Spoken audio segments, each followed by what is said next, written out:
সম্মানিত দর্শক, আসসালামু আলাইকুম ওয়া রাহমাতুল্লাহি ওয়া বারাকাতুহু। আজকে আমি আপনাদের সামনে পবিত্র মাহে রমজান মাসে কোন সময় দোয়া কবুল হয় এ নিয়ে সংক্ষেপে আলোচনা করব। রমজান মাস গুরুত্বপূর্ণ একটি মাস। এই মাসে আপনি যখনই দোয়া করবেন তখনই আল্লাহ পাক দোয়া কবুল করবেন।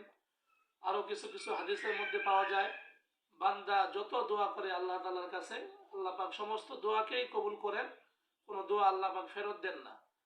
হয়তো সেটা আপনার এই দোয়াটা হয়তো এটার প্রতিফলন বা এটার লাভ আপনি হয়তো 2 বছর পরে পেতে পারেন, 5 বছর পরেও পেতে পারেন। দুনিয়াতেও যদি আপনি না পান, আপনার এই দোয়ার ফজিলত বা আপনার এই দোয়ার আপনি পুরস্কার সেটা আপনি কিয়ামতের দিন হলেও আপনি পাবেন। তো পবিত্র মাহে রমজান মাসে যখন বিশেষ করে কোনো বান্দা ইফতারিকে সামনে রেখে যখন আল্লাহর কাছে দোয়া করে, এই দোয়াটা বেশিরভাগ কবুল হওয়ার সম্ভাবনা খুবই 100-100 সম্ভাবনা খুবই বেশি হাদিসের মধ্যে পাওয়া যায়।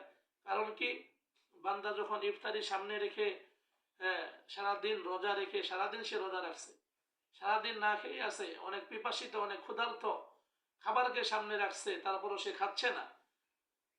ওই বান্দা চাইলে তো পারে যে সামনে থেকে এক লোকমা নিয়ে সে খাইতে পারে, কিন্তু আল্লাহর ভয়ে খাচ্ছে না। তখন মহান রব্বুল আলামিন ফেরেশতাদেরকে ডেকে বলেন যে, হে আমার ফেরেশতারা, আমার ওই বান্দা সামনে খাবার রেখে সে কি জন্য খাচ্ছে না? বলতেছে, হে আল্লাহ, আপনার অমুক বান্দা সারাদিন রোজা রাখছে, হ্যাঁ, আপনার সন্তুষ্টির জন্য সে সামনে খাবার রেখেও খাচ্ছে না, শুধু আপনাকে রাজি খুশি করার জন্য। তো আল্লাহ পাক বলে যে, আমার বান্দা আমার কাছে কি চায়?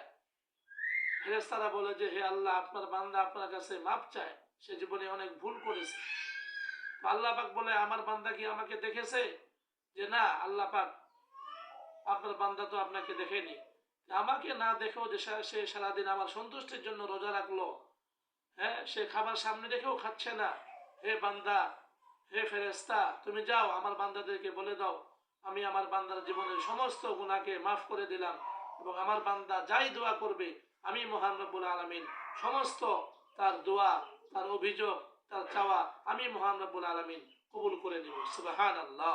এজন্য আমরা ইফতারি সামনে রেখে পবিত্র মাহে রমজান মাসে আমরা সকলে বেশি বেশি করে দোয়া করব। আল্লাহর কাছে আমরা বেশি বেশি করে চাইবো যে, আল্লাহ, আমার এটা লাগবে, আমার এটা প্রয়োজন, আমার ইসলামের উপরে চলা প্রয়োজন, আমার সংসারে অভাব অনটন, আমার ব্যবসা বাণিজ্যে আমি তেমন উন্নতি করতে পারি না, সমস্ত কিছু আমরা ইফতারিকে সামনে রেখে ইফতার করার আগ মুহূর্তে আমরা আল্লাহর কাছে দোয়া করব।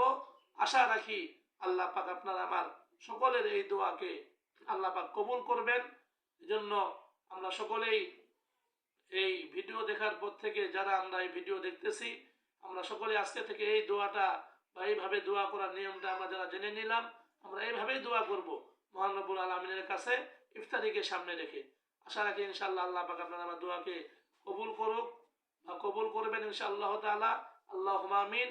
আল্লাহ পাক আপনাকে আমাকে সবাইকে রোজার গুরুত্ব বুঝে রোজা রাখার, আল্লাহ পাক আপনাকে আমাকে আমল করার তৌফিক দান করুক। ওয়া আখিরু দাওয়ানা আলহামদুলিল্লাহি রাব্বিল আলামিন। আসসালামু আলাইকুম ওয়া রাহমাতুল্লাহি ওয়া বারাকাতুহু।